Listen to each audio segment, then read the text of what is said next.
Hello, and welcome to this week's episode of Future of XYZ. We have a cool topic today, the future of anime. And with us is the Chief Operating Officer and former Chief Marketing Officer at Crunchyroll, the global leader in anime content, Gita Rebbapragada. Gita, thanks so much for joining us today. Thank you so much. Thanks for having me. Well, it's really a cool opportunity, I have to say, because obviously I know anime because my little sister in the 90s started really watching it a lot. And I've just watched the genre grow. So I want to have that conversation. But I guess the most important, because our listeners and viewers may not have a clue what anime is, let's start as we always do, which is how do we define anime in the context of this conversation? Yeah, so we define it as Japanese animation that's conceived or inspired by a studio in Japan. So it is a specific animation and storytelling style that's 100 years old. It is, obviously born and raised in Japan, but that doesn't necessarily mean that all the stories that are made into anime are inherently Japanese. Much of anime comes from Japanese comic books, which are called manga. But again, any story can be made into an anime. It just has to follow the storytelling style and the animation style that respects the 100-year-old tradition of the art form. Wow, that's really fascinating. A lot of people don't realize that a lot of anime is actually still hand drawn. So it's a very unique sort of artistic style. Well, I want to talk about both of those things. I mean, Sure. you've alluded to the fact that there's this long tradition. What is the origin of anime, and kind of how has that evolved over the last 100 years? So, believe it or not, the origins of anime, I mean, it's as I mentioned, 100 years old. It is inspired actually by, certain studios started developing animation, sort of actually in tandem with how animation started in, Hollywood, similar timing, but was inspired by a lot of different cultures, actually. And if you go back to the earliest anime, they're actually very heavily inspired by Betty Boop and the sort of like the signature eyes, and there's little iconic pieces of the art form that actually come from a lot of different cultures. So it's a pretty interesting evolution, but that has then been codified in this sort of like really rich storytelling tradition that is now what we know as anime.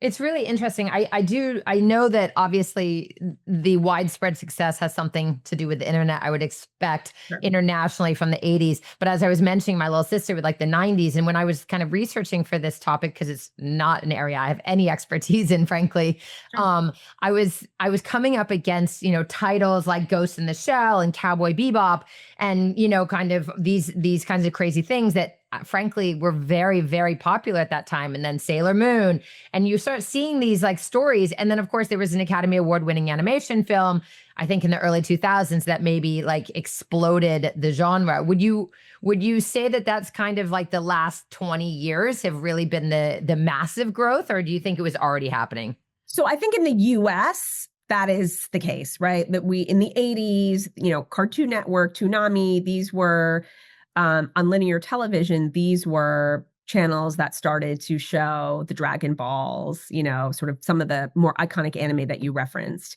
But that's really not the case in Asia, for example, which has, maybe a longer tradition. And we even see, for example, in France, there's a long tradition of anime being available for free on linear television that also, sort of predates that. So it's very different in every single country, and that's why every single country has a unique relationship with anime. It's very different in Brazil, for example, than it is in France, than it is in the US. But what you characterize is very common, right? So now we're seeing people who probably like your sister, who kind of grew up on those titles.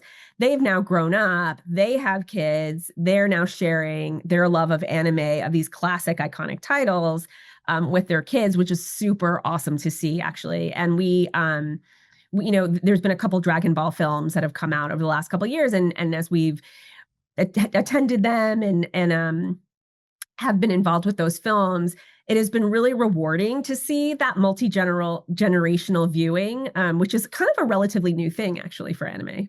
It's super interesting. I'm going to jump around a little bit probably, but Sure. in terms of like the various segments or content variety, how is anime? Because this is now a very big genre. Like I think about the little kid stuff and the girl power stuff and the kind of more like maybe sexually explicit, like adult stuff. Like how is the genre actually like segmented?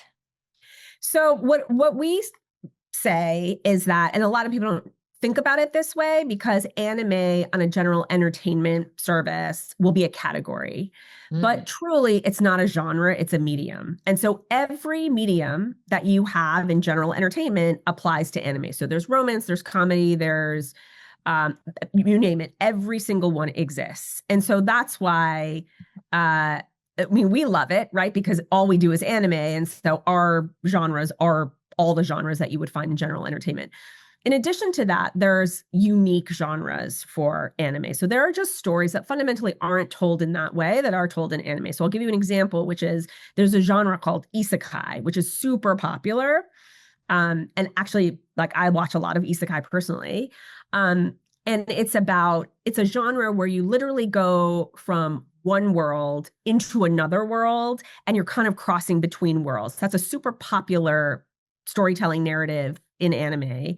It doesn't quite exist in that way in other storytelling environments. So that's a good example of that. But yeah, there's so many. I mean, there's art house. You have everything from Miyazaki films that are just sort of different beautiful. types of stories that are told. There's horror. There's things that, I mean, makes you laugh, makes you cry. It really is fairly broad. A lot of the uh, titles that you were referencing that sort of came to the US in the 80s and 90s, that those are what we call shonen titles. So that literally translated means young boy. Mm. And that's like a lot of the action, a lot, the swords. That's sort of what I think a lot of people think anime is because that's what has come over first to the US in particular. But it's so much, it's got so much complexity and depth in the genres, and there's mixed genres. So I could talk about this for a long time. But yeah, it's pretty cool. Like there's amazing stories that are being told across so many different emotional terrains. I love that. So Crunchyroll, just really quickly to ground people who are watching and listening, is a joint venture that operates independently, but it was formed by the US-based Sony Pictures Entertainment Corporation and Japan's Aniplex, which is also a subsidiary of Sony Music Entertainment.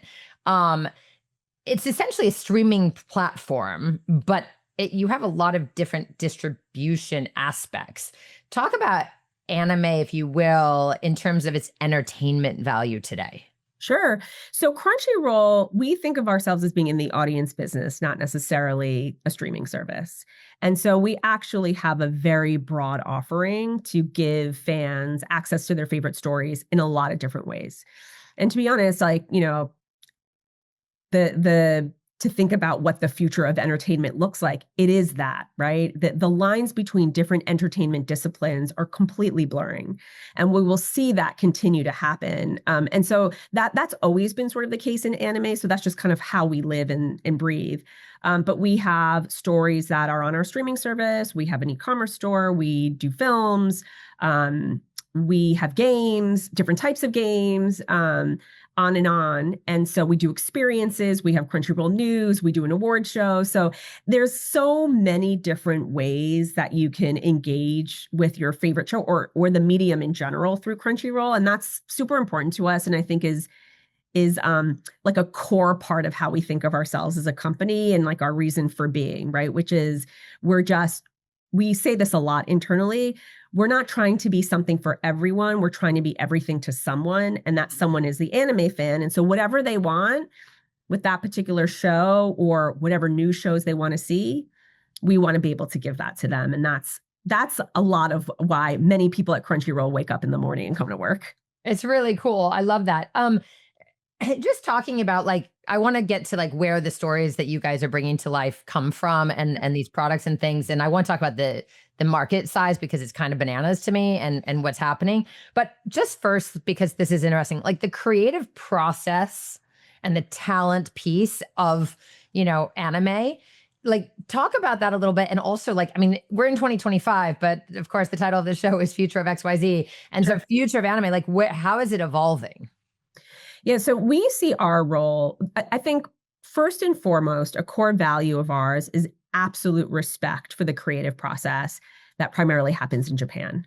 And so we have great relationships with studios all over, long, deep standing relationships. And from all of that time working together, have a deep amount of respect for the integrity of the characters that are being developed and the stories that are being developed. So we usually let them speak about the creative process because they are the experts. And of course, we work with Aniplex. They're one of our parent companies. They are experts at making fantastic stories as well. But that is, and that will continue to evolve. Now, where Crunchyroll does play a role is that we take a lot of these stories and we bring them all over the world. So because of that, we're just constantly listening. So the good, the bad, the ugly, whatever a fan has to say. And there's a lot of information that gets sent back to us through many, many different ways. But we've collected that over time and we've seen, okay, this does well here, or fans want to see more of this. And so we've been able to take that and say, hey, let's work with the experts, because what we don't want to do, the authenticity of anime is not to be diluted. It is really, truly exceptional storytelling that doesn't exist elsewhere. And we respect that. But what we can do is say, hey, I think this type of story will work really well in these markets. And so what we've started to do, and we recently announced a joint venture, Hayate, also with Aniplex, to start to take some of these stories and bring them into anime, to do more of that. But what we're starting to do is identify the stories that we think could be made into great anime and then get them made with the experts. So a good example of that is Solo Leveling is a really, really popular show. Solo Leveling? Solo Leveling. Okay. It is, and small plug, it is a fantastic show. Not only is the story just absolutely gripping, the animation is stunning. Cool. They did a really great job with the show. That is a Korea. It's a story from Korea. It was a webtoon that was made into an anime, incredibly successful. We recently announced that we're making a really popular PlayStation game, The Ghost of Tsushima, into an anime. And so that's just an example of, there's an example in a different genre. Tomo-chan as a Girl is a story that is a manga that wasn't going to be made into an anime, that our teams thought, we think this is going to do really well in our markets. And we worked with our partners at Aniplex to get that made. Was very, very successful when it launched. So that is more of how we're involved in the storytelling. It's interesting. So, I mean, the creative process is mostly happening in Japan, but you've also just like referenced a Korean story. So there's stories coming from global IP at this point. Yes. And then you as Crunchyroll don't make animation and you don't train creators, but you bring these stories to the world and sometimes you help facilitate, it sounds like, the development and the crossover from one kind of, let's call it, platform to another. I think what we do is take what we're hearing and suggest things. And sometimes that's a specific IP, sometimes that's a specific arc that we think is really landing. It can vary, but ultimately we are here to like package up the information of what we're hearing and what we think there's demand for, and work with experts and long-standing, really brilliant minds to take some of those stories to life. And that is super rewarding for us, because we truly believe that there are many stories that could be made into great anime. They can be from all over the world, and I think we'll continue to see that. It's awesome. I want to talk about the market for a minute, because the data says that the market is rapidly growing, that in 2024, the anime market was over $34 billion, I believe. The projected market size is expected to grow 10% in the next 5 years. Asia Pacific remains the largest kind of consumer, if you will, but the US is the fastest growing, with a 16% CAGR anticipated in the next 5 years. I want to talk specifically about the drivers of this, if you don't mind.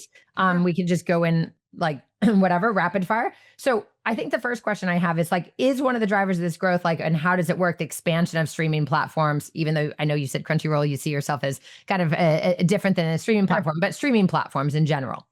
Yeah, of course, 100%. I mean, that is absolutely the case. There is more anime accessible to more people than ever before. And we've always said we say this a lot. It's a great time to be an anime fan. There's stories everywhere, and that's great. We stand for building a sustainable anime ecosystem, and we believe that anime is bigger than Crunchyroll. So that is a great thing. It's great for the creators, it's great for Crunchyroll, it's great for the consumer. I think what we're seeing is driving growth, and the reason why we continue to be, and I think others are curious about it, but we continue to be very bullish about our ability to deliver value, is that it's so resonant with younger generations. So Gen Z and Gen Alpha has really connected with this art form for a couple of reasons. It's, there's sort of just this like kismet alignment between what these younger generations like want out of not just entertainment, but brands and consumption in general, right? They want consumption, they want authenticity, they want escapism, they want community, but on their own terms. And so all of these things that they, sort of click with them just across everything is really present in anime.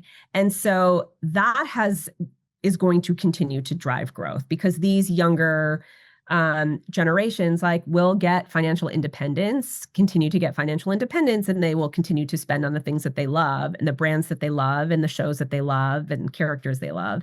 And that's what we're seeing. And so that is why I think that is one of the distribution is definitely one of the levers of growth. But the second is just the absolute alignment in cultural tailwinds here.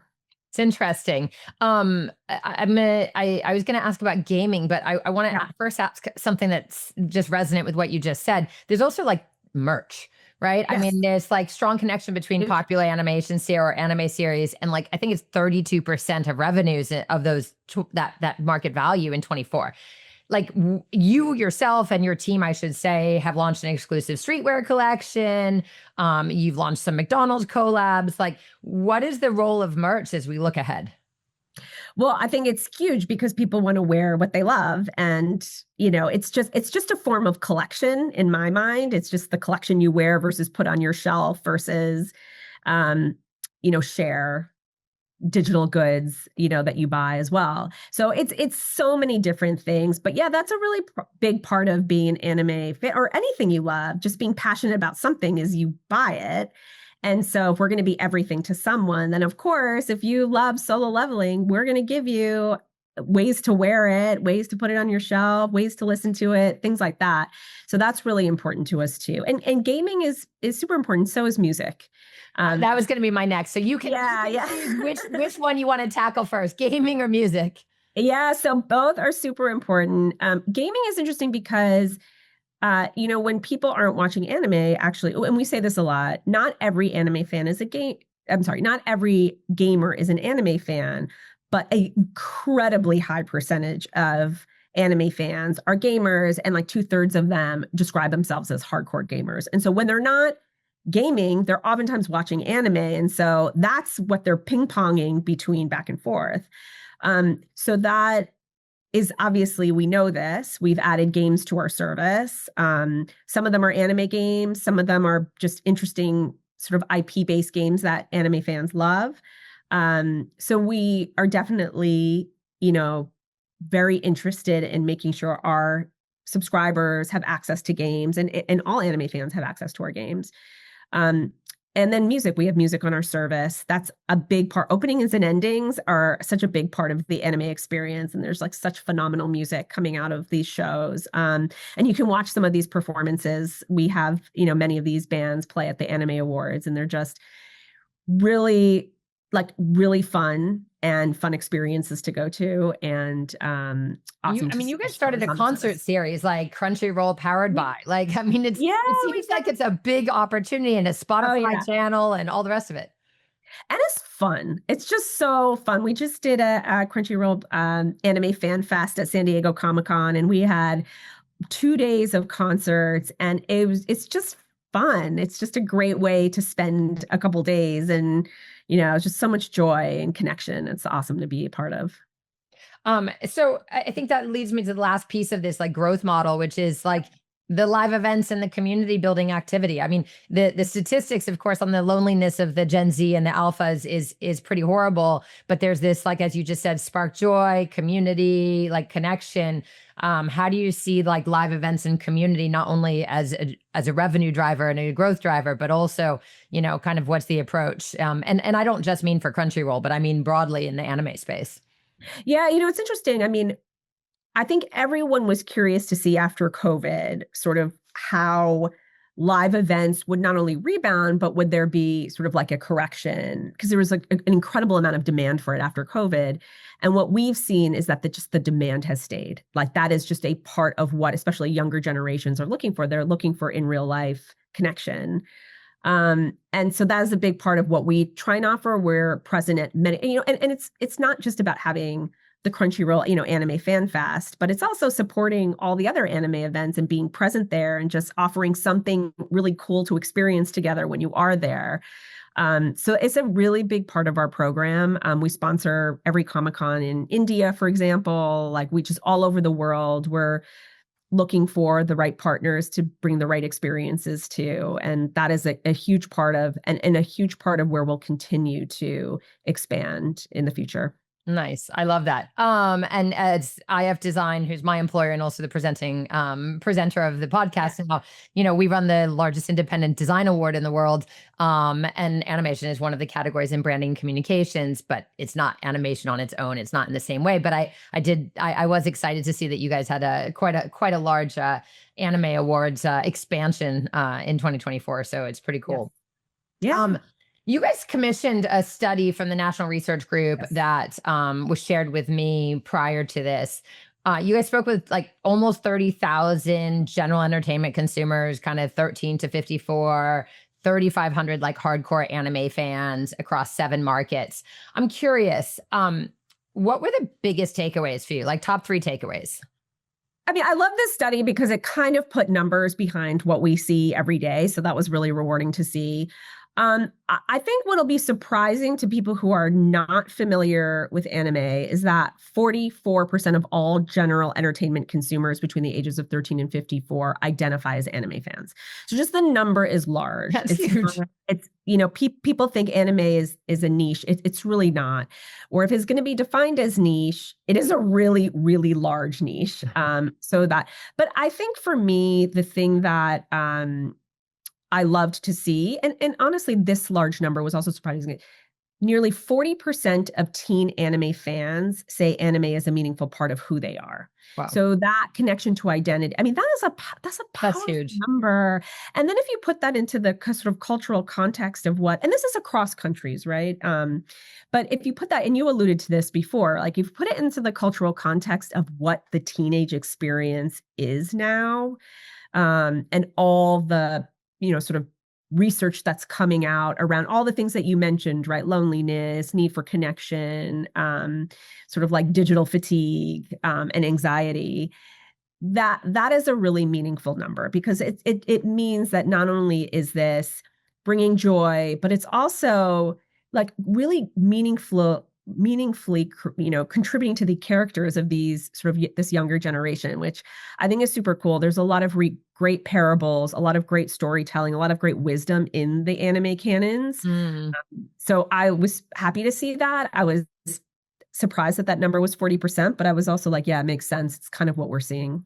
Was there anything that surprised you? Like really surprised me? I mean, you've just alluded to one thing, but like, was there anything that was like flat out shocking? This was a little bit shocking, which is that, and it's maybe a cousin of the identity question, but then just the number is so large, which is that almost 80% of our respondents said anime strengthens their relationships and they turn to it for community and connection.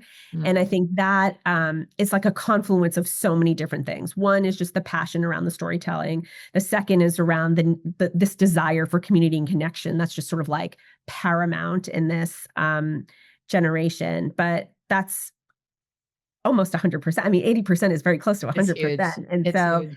that we looked at that number and we thought like, okay, this is so much bigger than us, right? Like this is contributing to identity formation, fundamental relationships and friendships that are so much a part of the human experience. It just rooted us in such a like place of wanting to do more of this, you know? It's interesting because it probably brings you guys to earth in terms of your responsibility as well as the largest. Are there any learnings that emerge that you think really point the way towards the future direction of anime? I think what anime does is sort of shine a spotlight on where the trends are going, because it's a lot of behaviors with younger audiences. I think that the things that are top of, we see is what I mentioned before, which is the lines between entertainment are blurring. Mhm. So, the having music be separate from your show, be separate from going to a movie, what you shop, like it's all just games, especially. It's just all really kind of fluidly moving together, where your favorite song is now in a game that then's character is in a film. And then you learned about it because you saw a hat in a store and your friend was wearing it. So I think those are all sort of really converging. I think for us, that's our focus. So, we're seeing that. We're trying to make sure we're serving all of those needs. But I certainly see that happening, outside of anime as well. The second is just like that. This word is used so much. And so, that authenticity, which I will use another word, which is like just freshness, just something that doesn't feel familiar, but is still comforting. I Mhm. think that I see so much of that. And for example, even in Solo Leveling, for example, it's a great story, beautifully animated, but there is a familiar, it's used a lot of gaming discipline in it. Like there's a lot of sort of ranks and leveling and so in that way it feels comforting and familiar, yet it's a new story with incredibly dynamic characters. And of course we are studying, okay, that show and sort of what's resonating with everyone, and certain characters do that, and the unsung hero or the imperfect character sort of achieving this level. Of course that's really powerful, and that's very powerful and common in anime, that sort of unsung hero, sort of imperfect character. Right. Of course, everyone relates to that. I relate to that.